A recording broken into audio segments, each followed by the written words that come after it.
అందరికీ నమస్కారం అండి. జయకృత ఎస్వీఎస్ ఛానల్కి స్వాగతం సుస్వాగతం. చందమామ కథలను వినాలనుకుంటే ఫస్ట్ మా ఛానల్ని సబ్స్క్రైబ్ చేసుకోండి. ఈరోజు చందమామ కథల్లో మోసకారి అనే చక్కని చందమామ కథ నుండి విందాం. ఒకానొక దేశంలో ఒక రాజు ఉండేవాడు.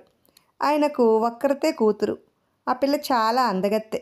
అందుచేత అనేక మంది యువకులు వచ్చి ఆమెను మాకిమ్మంటే మాకిమ్మని రాజును వేధించుకు తినసాగారు. రాజుగారు తెలివితేటల్లో ఉద్దండుడు. ఆయనను ఎవరూ మోసగించలేరు. అందుచేత తన కుమార్తెకు వరుణ్ణి నిర్ణయించడానికి ఆయన ఒక ఆలోచన చేశాడు. నన్ను మోసపుచ్చిన వారికి నా కుమార్తెనిచ్చి పెళ్లి చేసి నా అర్ధరాజ్యం కూడా కట్టబెడతాను అని ఆయన తన రాజ్యమంతటా చాటింపు వేయించాడు. రాజుగారిని మోసగించడానికి ప్రయత్నించి ఓడిపోయిన వారికి కొరడా దెబ్బలు. రాజుగారు చాలా గడుసువాడు. ఆయనను మోసగించలేకపోతే కొరడా దెబ్బలు తినాలి. అయినప్పటికీ అందగత్తైన రాజకుమార్తెను పెళ్ళాడాలన్న ఆశతో చాలామంది యువకులు వచ్చి రాజుగారిని మోసగించలేక కొరడా దెబ్బలు తిని వెళ్ళిపోయారు. ఆ నగరంలోనే ఒక ధనికుడున్నాడు. ఆయనకు 3 కొడుకులు. వారిలో పెద్దవాళ్ళిద్దరూ తెలివిగలవాళ్ళు. మూడోవాడు వట్టి చెవటలాగుండేవాడు. వాడు ఎన్నడూ ఏ పనికి అక్కరకు రాక అస్తమానం గోళ్ళు గిల్లుకుంటూ ఒక మూల కూర్చునేవాడు. వాడిని అందరూ బుద్ధుడు అని పిలిచేవాళ్ళు. ధనికుడి పెద్ద కొడుకు ఒకనాడు తండ్రితో, నాన్న, రాజకుమార్తెను పెళ్ళాడడానికి అందరూ ప్రయత్నిస్తున్నారు, నేను కూడా ప్రయత్నిస్తాను అన్నాడు. వెళ్ళిరా నాయనా, ఈ ప్రయత్నించే వాళ్ళంతా నీకన్నా తెలివిగల వాళ్ళ ఏమిటి అన్నాడు తండ్రి. పెద్దవాడు బయలుదేరి రాజుగారింటికి వెళ్ళి తాను వచ్చిన పని తెలియచేసి రాజుగారి దర్శనం కోరాడు. భటులు వాడిని రాజుగారుండే గదికి తీసుకుపోయారు. వాడు రాజుగారికి నమస్కారం చేస్తూ కిటికీ గుండా బయటకు చూసి, ఆ కనిపించే 3 నల్లబాతులు ఎంత అందంగా ఉన్నాయో అన్నాడు ఆశ్చర్యంగా. నీ తెలివితేటలు తగలబెట్టినట్టే ఉన్నాయి. చూడ్డానికి ఒక నల్లబాతు చాలదు, వీడిని తీసుకుపోయి కొరడా దెబ్బలు కొట్టి పంపేయండి అన్నాడు రాజు. భటులు వాడిని కొరడాలతో కొట్టారు. పెద్దవాడు దెబ్బలు తిని ఇంటికి తిరిగి రాగానే రెండో వాడికి కూడా అదే బుద్ధి పుట్టింది. వాడు కూడా తండ్రి అనుమతి పొంది రాజుగారి దర్శనానికి వెళ్ళాడు. వాడు వచ్చిన పని తెలియగానే వాడిని కూడా రాజుగారి గదిలోకి పంపారు. వాడు కూడా కిటికీలో నుంచి బయటకు చూసి, అదేమిటి, ఆ చెట్టు మీద కూర్చున్న కాకి వీపు పైన 3 తెల్లటి చారలున్నాయి అన్నాడు. కాకి వీపు పైన చారలు అబద్ధము, నీ వీపున వాతలు నిజమోను. వీడిని పట్టుకుపోయి కొరడాతో కొట్టి పంపేయండి అన్నాడు రాజు. రెండో వాడు కూడా పరాభవం పొంది తిరిగి వచ్చాక బుద్ధుడు తండ్రితో తాను వెళ్ళి రాజును మోసగించి రాజకుమార్తెను పెళ్ళాడతానన్నాడు. గొడుసు వాళ్ళైన నీ అన్నలకు చేతగాని పని వల్ల అవుతుందా? నువ్వు అసలే బుద్ధ విగ్రహానివి అన్నాడు తండ్రి. కానీ బుద్ధుడు పట్టుబట్టాడు. సరే, అంత ఉబలాటంగా ఉంటే వెళ్ళి కొరడా దెబ్బలు తినిరా అన్నాడు తండ్రి. మూడోవాడు గోడవంకను వెళ్ళాడే మాసిపోయిన కుళాయి తీసి దులిపి చేతబట్టుకొని రాజుగారింటికి బయలుదేరాడు. దారిలో వాడికి ఒక అమ్మి నెత్తైన కుండదొంతరలు నెత్తిని పేర్చుకుని పట్టుకుని కనిపించింది. ఏమమ్మా, ఈ కుండలు ఎక్కడికి తీసుకుపోతున్నావు అన్నాడు బుద్ధుడు. అమ్మటానికి నాయనా అన్నదామె. బుద్ధుడు వాడికి ఖరీదు అడిగాడు. కుండలమ్మే మనిషి 3 రూపాయలు అన్నది. 5 రూపాయలు ఇస్తాను, నేను చెప్పినట్టు చేస్తావా అన్నాడు బుద్ధుడు. ఆమె ఒప్పుకున్నది. ఇద్దరూ కలిసి రాజుగారింటి దాకా వెళ్ళారు. ఏం చెయ్యాలో ఆమెకు బుద్ధుడు వివరంగా చెప్పాడు. ఇద్దరూ రాజుగారింటి బయట ఆగారు. బుద్ధుడు గట్టిగా, నేను అమ్మను, నాకు కావాలి, ఊరికే నన్ను పీడించుకు అని అరవసాగాడు. ఈ కేకలు విని రాజుగారు బయటకు వచ్చి బుద్ధుడిని చూసి, ఎందుకలా పొలి కేకలు పెడుతున్నావు? అమ్మటానికి నీ దగ్గర ఏమున్నది అని అడిగాడు. ఈ కుళాయి మహారాజా, ఇది మాయల కుళాయి, దీన్ని నెత్తిన పెట్టుకుంటే ఎవరినన్నా మోసగించవచ్చు అన్నాడు బుద్ధుడు. ఏది, ఎవరినన్నా మోసగించు అన్నాడు రాజు. బుద్ధుడు కుళాయి నెత్తిన పెట్టుకుని అటు ఇటు చూసి కుండలమ్మే మనిషి దగ్గరికి వెళ్ళి, నీ కుండలన్నీ పగలగొట్టు అన్నాడు. వెంటనే ఆ మనిషి తన నెత్తిన ఉన్న కుండలు ఒక్కొక్కటి తీసి నేలకేసి కొట్టసాగింది. రాజు నిర్ఘాంతిపోయాడు. అలాంటి కుళాయి ఇతరుల దగ్గర ఉండటం తనకు తన కుమార్తెకు అంత క్షేమం కాదనుకుని ఆయన దాన్ని తనకు విక్రయించమన్నాడు. బుద్ధుడు చచ్చిన కుళ్ళాయిని అమ్మనన్నాడు. రాజుగారు సంచీడు మొహారీలు ఇవ్వజూపినాక వాడు బుర్ర గోక్కుని, సరే ఇవ్వండి, ఎవరికో ఒకరికి దీన్ని ఎప్పటికైనా అమ్మేదే కదా అన్నాడు. తర్వాత వాడు రాజుకు కుళ్ళాయి ఇచ్చి మొహరీల సంచి తీసుకుని ఇంటికి వెళ్ళాడు. వాడు ఆ డబ్బుతో గొప్ప దుస్తులు కొని వాటిని ధరించి మరునాడు రాజుగారి వద్దకు వెళ్ళి తమ కుమార్తెనిచ్చి వివాహం చేయించండి అని అడిగాడు. రాజుకు ఏమనాలో తోచలేదు. కుళాయిలో మహిమ ఏమీ లేదని, తనను వాడు మోసగించాడని అప్పటికి ఆయన గ్రహించి ఉన్నాడు. చివరికైనా నువ్వు నన్ను చెప్పి మోసగించలేదు, రేపు ఉదయం మంత్రిని బలాత్కారంగా నా దగ్గరకు తీసుకురాగలిగితే నువ్వు నిజంగా తెలివిగలవాడవని నమ్ముతాను అన్నాడు. చిత్తం అని బుద్ధుడు వెళ్ళిపోయాడు. మరునాడు మంత్రి తన ఇంటినే ఉండి ఇంటి చుట్టూ నౌకర్లను కాపలా పెట్టి బుద్ధుడు అక్కడికి వచ్చినట్టయితే మెత్తగా తన్నమన్నాడు. ఈ లోపల బుద్ధుడు మారువేషం వేసుకుని ఓ గోతాం సంచిలో దూరి మంత్రిగారి ఇంటి సమీపానికి దొర్లుకుంటూ వచ్చాడు. అది చూసి భటులు ఆశ్చర్యంతో సంచిని సమీపించి, ఏయ్ సంచిలో ఎవరు నువ్వు అని అడిగారు. ఉష్ మాట్లాడకండి అన్నాడు బుద్ధుడు. భటులు ఈ సంగతి మంత్రితో చెప్పారు. ఆయన హడావుడిగా బయటకు వచ్చి సంచిలో ఉన్న బుద్ధుణ్ణి ఎవర్రా నువ్వు అని గద్దించి అడిగాడు. మాట్లాడకండి, ఇది జ్ఞాన సంచి, నాకు అనేక విషయాలు చెబుతున్నది అన్నాడు బుద్ధుడు తాపీగా. ఏది అది చెప్పే సంగతుల్లో ఒకటి చెప్పు అన్నాడు మంత్రి. నిన్న రాజుగారిని మోసగించిన దుర్మార్గుడు మీ ఇంటిపైకి 17 మంది యోధులతో వచ్చి పడబోతున్నాడట, ఈ సంచి చెబుతుంది అన్నాడు బుద్ధుడు. మరి నేనేం చెయ్యాలి అన్నాడు మంత్రి కంగారుగా. సంచిని అడగండి అన్నాడు బుద్ధుడు. మంత్రి సంచి విప్పి బుద్ధుని బయటికి రానిచ్చాడు. మంత్రి సంచిలో కూర్చుని నేనేం చెయ్యాలి అని సంచిని అడిగాడు. ఇంతలోనే బుద్ధుడు సంచి మూతి బిగించి కట్టి మంత్రిని భుజాన వేసుకుని పోయి రాజుగారి ఎదుట పెట్టాడు. ఈ పరీక్షలో గెలిచావు, రేపు వచ్చి అంతఃపురంలో ఉన్న నా కుమార్తెను గుర్తించి పెళ్ళాడు. జ్ఞాపకం ఉంచుకో, నా కుమార్తెకు 80 మంది పరిచారకులు ఉన్నారు. వారిలో నా కుమార్తె ఎవరో నువ్వే గుర్తించాలి, కానీ నీకెవ్వరూ చూపరు. నా కుమార్తెను గుర్తించలేకపోతే నీకు పెళ్ళి లేకపోగా కొరడా దెబ్బలు తప్పవు, తెలిసిందా అన్నాడు రాజు. మరునాడు బుద్ధుడు ఒక చిన్న సంచిలో ఎలుకను ఒక దాన్ని వేసుకుని అంతఃపురానికి బయలుదేరి వెళ్ళాడు. వాడు వెళ్ళేసరికి 81 మంది కన్యలు అందరూ ఒకే రకంగా బట్టలు కట్టుకుని నగలు పెట్టుకుని కూర్చుని ఉన్నారు. రాజుగారు కూడా అక్కడే ఉన్నాడు. వీరిలో నా కుమార్తెను గుర్తించు అన్నాడు రాజు. బుద్ధుడు తన చేతిలోని సంచి విప్పి ఎలుకల్లో ఆ కన్యల మధ్యకు గిరవాటు వేశాడు. కన్యలందరూ కెవ్వున అరిచి చిందరవందరగా అటు ఇటు పరిగెత్తారు. కానీ వారిలో ఒక్కరితే మూర్చపోయింది. వెంటనే మిగిలిన వాళ్ళు ఎలుకలను మరిచి మూర్చపోయిన కన్యకు ఉపచారాలు చేయసాగారు. బుద్ధుడికి పరమానందమైనది. వాడు నవ్వుతూ రాజుగారి కేసు తిరిగి మూర్చపోయిన కన్యను చూపించి ఈమె మీ కుమార్తె అన్నాడు. చేసేది లేక రాజుగారు మంచి ముహూర్తం చూసి తన కుమార్తెను బుద్ధుడికిచ్చి పెళ్లి చేసి అర్ధరాజ్యం అతనికి ధారపోశాడు. బుద్ధుడు అందరికన్నా తానే తెలివిగలవాడిని అనిపించుకుని రాజకుమార్తెతో సుఖంగా కాపురం చేయసాగాడు. ఇప్పుడు పగ ప్రతీకారం అనే మరో చక్కని చందమామ కథను విందాం. పట్టు విడవని విక్రమార్కుడు మరొకసారి చెట్టు వద్దకు వెళ్ళి చెట్టు మీద నుంచి శవాన్ని దించి భుజాన వేసుకుని మౌనంగా శ్మశానం కేసి నడవసాగాడు. అప్పుడు శవంలోని బేతాళుడు, రాజా, నీవు సాహసోపేతుడువు, అయినా నీ సాహసాన్ని అకారణంగా ప్రదర్శించడం నాకు ఆశ్చర్యకరంగా ఉన్నది.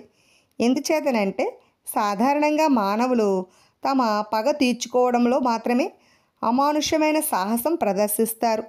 దీనికి మంచి నిదర్శనం దుర్గ. నీకు శ్రమ తెలియకుండా ఉండగలందుకు ఆమె కథ చెబుతాను విను అంటూ ఈ విధంగా చెప్పసాగాడు.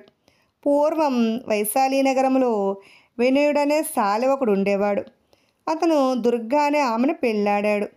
వైశాలి నగరపు రాజు అసమర్థుడు కావడం చేత ఆ నగరంలో అరాజకం బయలుదేరి ప్రజల్లో కక్షలు ఏర్పడి ఘోరమైన కొట్లాట్లకు దారితీస్తాయి.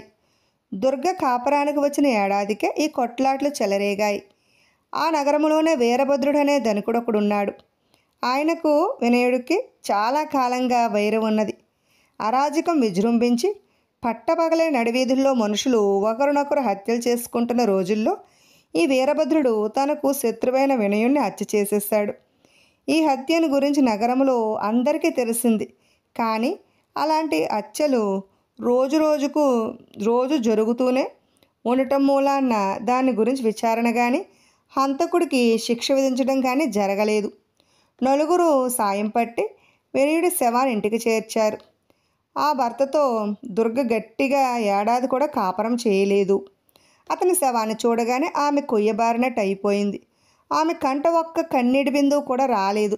మొట్టమొదట ఆమె తన భర్తతో పాటు చనిపోదామనుకున్నది. కానీ మరుక్షణమే ఆమె అభిప్రాయం మారిపోయింది. వినయుడు చనిపోయే నాటికి దుర్గ 6 మాసాల గర్భవతి. నా కడుపున కొడుకు పుడతాడు. వాడు పెద్దవాడై తన తండ్రి హత్యకు పగ తీర్చుకుంటాడు. వాడి చేత ఆ వీరభద్రుని చంపించి కానీ నేను చావకూడదు. నేను ఇప్పుడే మరణిస్తే నా భర్త కోసం పగ తీర్చుకునే వారెవరున్నారు అనుకున్నదామె. నిజంగానే దుర్గ వినయుడి చావుతో దిక్కులేని మనిషి అయిపోయింది. ఆమెకు తన వైపు వారు కానీ భర్త వైపు వారు కానీ ఎవరూ లేరు. ఆమెకిప్పుడు పగే అందరు బంధువులును ఆమె నిండు చూలాలుగా ఉండి అహోరాత్రులు నూలు వడికి అది అమ్మగా వచ్చిన డబ్బుతో తనను తన గర్భంలోని శిశువును పోషించుకుంటూ ఒంటరి జీవితం గడపసాగింది. ఆమె హృదయంలో రగిలే పగకు ఆమె పడుతున్న శ్రమ చితుకులుకులాగా పనిచేయసాగింది. కనబోయే క్షణం దాకా ఆమె శ్రమ చేస్తూనే ఉంది. ఎవరి సహాయము లేకుండగానే తాను కోరుకున్న ప్రకారం ఒక మగపిల్లవాడిని కన్నది. ఇంకా కళ్ళు కూడా తెరవని ఆ పసిగుడ్డుతో ఆమె, నాయనా, నువ్వు ఎందుకు పుట్టావో తెలుసునా? నీ తండ్రిని చంపిన నీచుడు వీరభద్రుని చంపి పగ తీర్చుకోవడానికి పుట్టావు. నీ చేత పని చేయించడానికి నేను నిప్పుల్లో దూకమన్నా దూకుతాను అన్నది. ఆ కుర్రవాడికి దుర్గ విక్రముడని పేరు పెట్టుకున్నది. విక్రముడు పుట్టిన కొద్ది కాలానికే ఇంద్రసేన మహారాజు వైశాలి నగరం పైన యుద్ధం చేసి గెలిచి ఆ నగరంలో తిరిగి శాంతి భద్రతలు నెలకొల్పాడు. ఈ ఇంద్రసేన మహారాజు మహాశక్తి సంపన్నుడు, గొప్ప ధీరుడు, వీరుడును. ఆయన వేటకు వెళితే పులులు, సింహాలు మొదలైన ఘాతుక మృగాలను సైతం ప్రాణాలతో పట్టి తెచ్చేవాడు. ఒకసారి ఆయన ఇలాగే వేటకు వెళ్ళి ఒక అపూర్వమైన మృగరాజును పట్టుకుని వచ్చాడు. తన ప్రతాపానికి చిహ్నంగా ఆయన ఆ సింహాన్ని వైశాలి నగరం పంపించి నగర మధ్యంలో దానికి ఒక గృహం కట్టించి దాని పోషణకు తగిన ఏర్పాట్లన్నీ చేశాడు. వైశాలి పౌరులకు సింహగృహం ఒక దేవాలయమైపోయినది.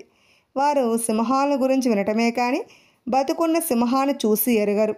అందులోనిది చాలా పెద్ద సింహం. దాని మెడ మీద జూలు పెద్ద పొదలాగా ఉండేది. కొందరు పౌరులు ఆ సింహాన్ని సాక్షాత్తు నరసింహస్వామిలాగా భావించి దానికి దండాలు పెట్టుకునేవారు. రోజు వేలాది స్త్రీలు, పురుషులు, పిల్లలు సింహాన్ని చూడటానికి సింహగృహానికి వెళ్ళేవారు.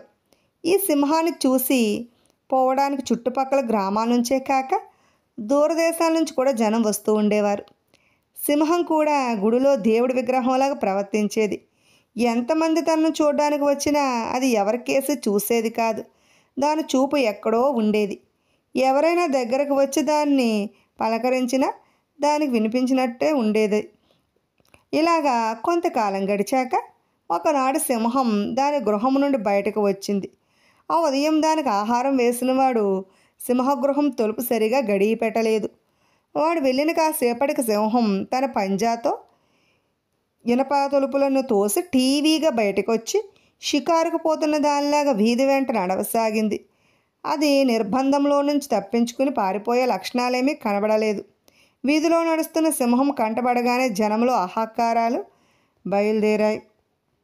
చావు నుంచి పారిపోతున్న వారిలాగా జనం పారిపోయి ఇళ్లలో దూరు తలుపులు గడియలు వేసుకుని భయంతో వణికిపోయారు. సింహం తప్పించుకున్నదని వార్త కారు చిచ్చులాగా నగరం 4 మూలలకు వ్యాపించింది. మంత్రించినట్టుగా వైశాలి నగర వీధులన్నీ కొద్దిసేపట్లో నిర్జనమైపోయాయి. జనం పొందిన ఈ సంక్షోభాన్ని కూడా సింహం గమనించినట్టు కనబడలేదు. మామూలు ప్రకారమే దాని చూపు ఎక్కడో ఉన్నది. తనను చూసి పారిపోతున్న జనాన్ని అది తమరలేదు. తనను మళ్ళీ ఎవరైనా పట్టి బంధిస్తారేమోనని అయినా అది వేగంగా నడవలేదు. షికారుకు పోయే రాజులాగానే అడుగులు వేసుకుంటూ చూపులు ఏ పక్కకు మరల్చకుండగా ఎదురుగా చూసుకుంటూ అది ఊరు వెలుపల ఉన్న మైదానం వైపు వెళ్ళింది. ఆ మైదానంలో ఆ సమయానికి కొందరు పిల్లలు ఆడుకుంటున్నారు. సింహం తప్పించుకుపోయిన వార్త ఊరంతా పాకినా ఈ పిల్లలకు తెలియలేదు. సింహాన్ని వారు అంత దూరంలో ఉండగానే చూసి అమ్మయ్యో అని చెల్లాచెదురుగా పరిగెత్తారు. వారిలో ఒక 2 ఏళ్ల కుర్రాడు ఉన్నాడు. వాడు పరిగెత్తబోయి బోర్లా పడ్డాడు. పిల్లల్ని చూడగానే ఆడుకోబుద్ధి పుట్టినట్టుగా సింహం చెంగుని ఎగురుకుంటూ వెళ్ళి కింద పడిపోయిన పిల్లవాడి దగ్గర పడుకుని వాడి శరీరం పైన తన పంజా పెట్టి మళ్ళీ పరధ్యానంలో పడిపోయింది. ఈ పిల్లవాడు దుర్గ కొడుకు విక్రముడు. నగరవాసులు తమ ఇళ్లల్లో దూరి తలుపులు బిగించుకున్నప్పటికీ ఎవరో ఒకరు సింహాన్ని గమనిస్తూనే ఉన్నారు. అది ఎటుగా పోతున్నది, ఏం చేస్తున్నది ఇళ్లలో ఉన్న ప్రజలకు వార్త తెలుస్తూనే ఉన్నది. సింహం మైదానం కేసు వెళ్ళిందన్న వార్త ఆ నోట ఈ నోట దుర్గకు చేరగానే ఆమె గుండె అవిసిపోయింది. తన కొడుకు ఆ మైదానంలోనే ఆడుకుంటూ ఉండటం ఆమె కొంతసేపటి క్రితం స్వయంగా చూసింది. సింహం ఆ పిల్లవాడిని ఏమైనా చేసిందంటే ఆమె జీవితం శూన్యమైపోతుంది. ఇంతకాలం చల్లారకుండగా ఆమె తన హృదయంలో పోషించుకుంటూ వస్తున్న పగ ఎందుకు కాకుండా పోతుంది. దుర్గ దబాలను ఇంటి తలుపు తెరుచుకుని గబగబా వీధి వెంట నడుస్తూ మైదానం కేసు బయలుదేరింది. సింహం తనను చంపుతుందన్న భయం ఆమెకే ఏ కోసానా లేదు.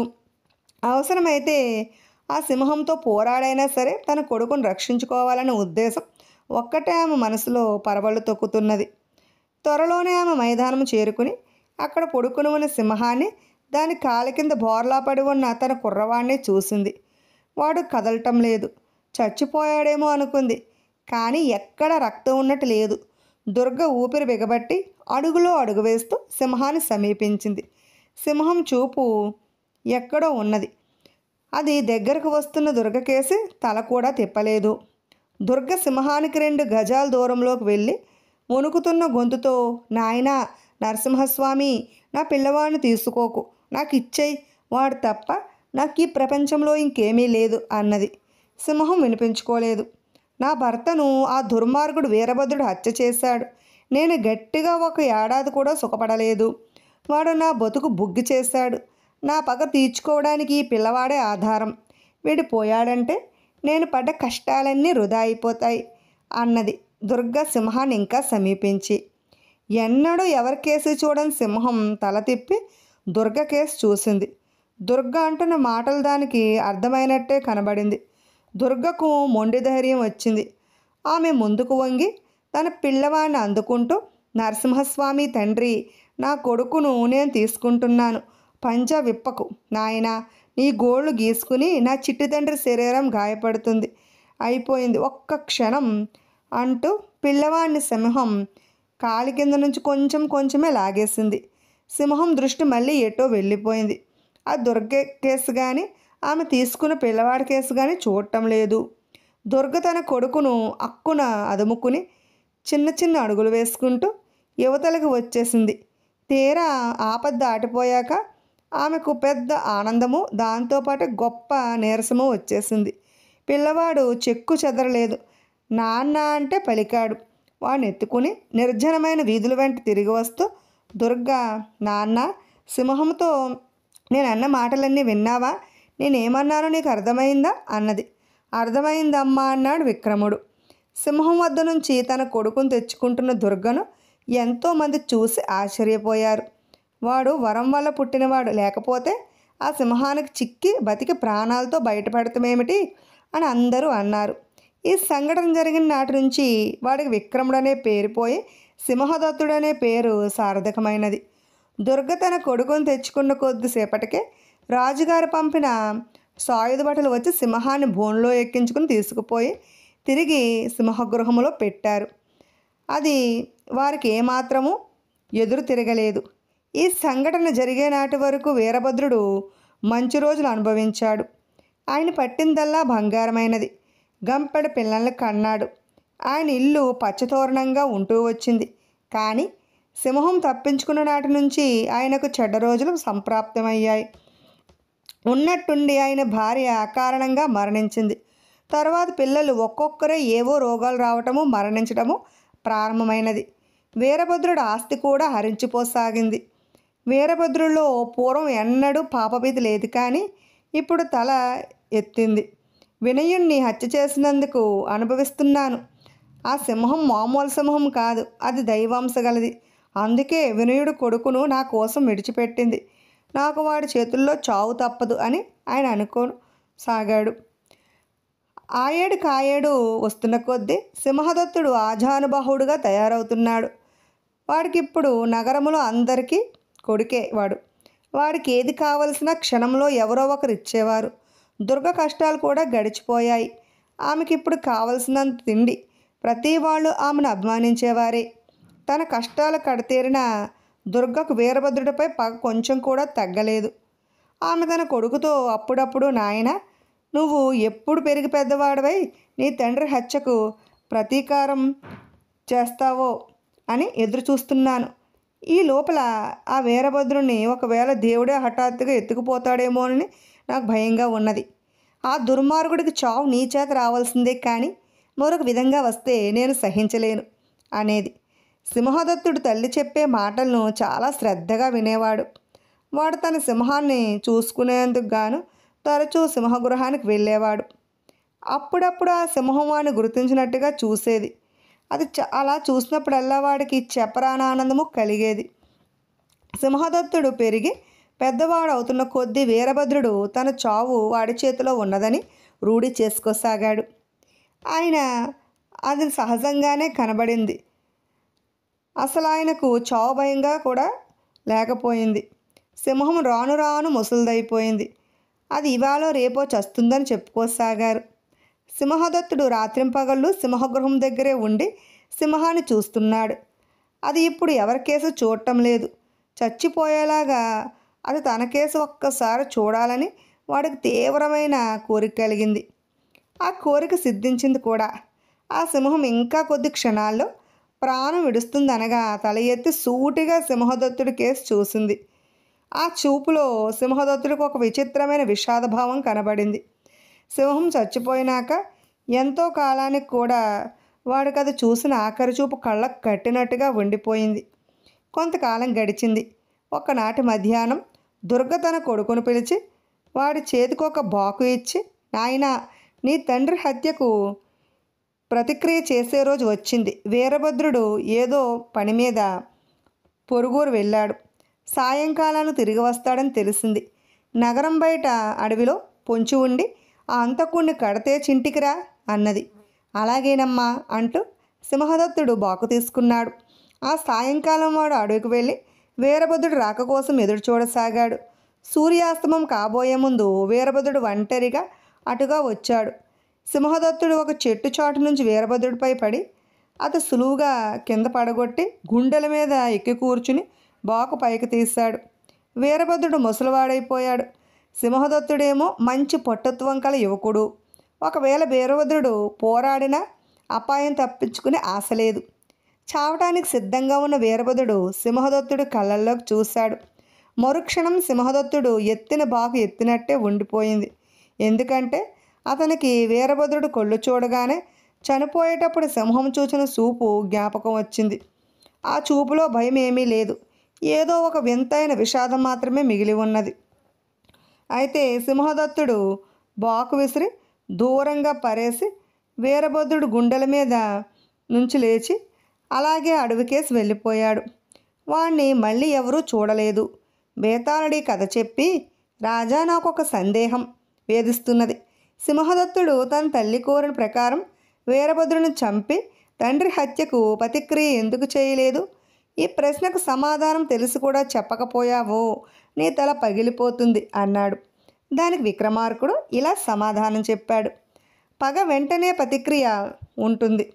ఈ సందర్భంలో పగ నిజంగా దుర్గది, సింహదత్తుడిది కాదు. వాడు వీరభద్రుని చంపడానికి ఒప్పుకున్నది తన తల్లి పగ తీర్చడానికే. అయితే తీరా ప్రతిక్రియ చేయబోయే సమయానికి సింహదత్తుడు మరొక విషయం తెలుసుకున్నాడు. అతని బుద్ధికి సింహము, వీరభద్రుడు ఒకటిలాగానే కనిపించారు. ఇద్దరూ క్రూర స్వభావులే, ఇతరులకు ప్రాణహాని చేసిన వారే. అయితే ఈ వీరభద్రులాంటిదే అయి ఉంది కూడా సింహం తనను చంపక వదిలిపెట్టి తనకు తండ్రి తర్వాత తండ్రి అయినది. లోకులు తనకు దాని పేరే పెట్టారు కూడా.